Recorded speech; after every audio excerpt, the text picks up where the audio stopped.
homila yaxshi rivojlanyapti. 13 haftalik bo'libdi. Jinsi qizaloq.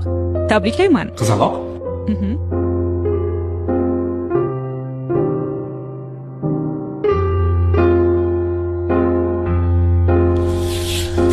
Bilasizmi? Biz sizning nomzodingiz bilan tanishib chiqdik. O'zaro maslahatlashdik. Siz uchun biz juda ham ko'p investitsiya kiritishimiz kerak bo'lar ekan. Sizning qo'shimcha ozuqangiz, boshqa xarajatlaringiz, keyinchalik maktab, universitetda o'qishingiz bor.